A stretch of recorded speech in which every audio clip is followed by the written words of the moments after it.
आणि यानंतर एक अतिशय मोठी बातमी राजकारणातनं।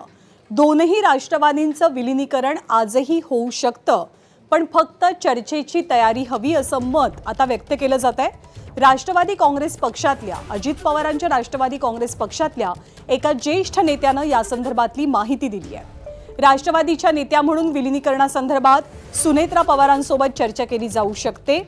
दरम्यान जेव्हा सुनेत्रा पवारांचा शपथविधी झाला होता तेव्हा कुटुंबियांना शपथविधीला उपस्थित राहण्यासाठी पार्थ पवारांकडून प्रयत्न केले गेल्याचं सुद्धा या ज्येष्ठ नेत्यानं म्हटलंय।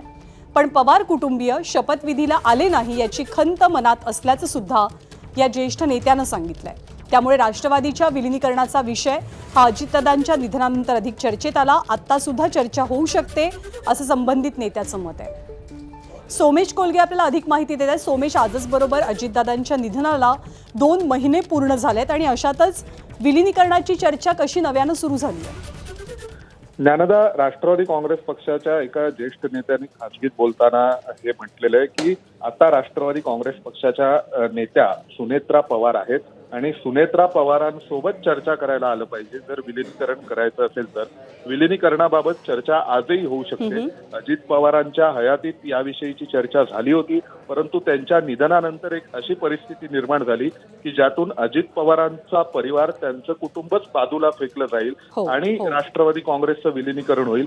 तसं व्हायला नको म्हणून सुनेत्रा पवारांचा शपथविधी लवकरात लवकर करण्यात आला। आता सुनेत्रा पवार पक्षाच्या प्रमुख नेत्या आहेत। अशा परिस्थितीमध्ये सुनेत्रा पवारांसोबत चर्चा करायला तरी यायला हवं।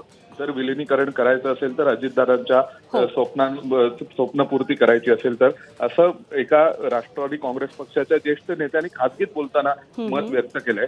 आणि शपथविधीला येण्यासाठी प्रयत्नही केले गेले होते पार्थ पवारांकडून, पण पवार कुटुंबीय उपस्थित राहिले नाहीत याबाबत एक खंतही त्यांच्या बोलण्यातून जाणवली। सोमेश, धन्यवाद या सगळ्या माहितीबद्दल। एबीपी माझा, उघडा डोळे बघा नीट।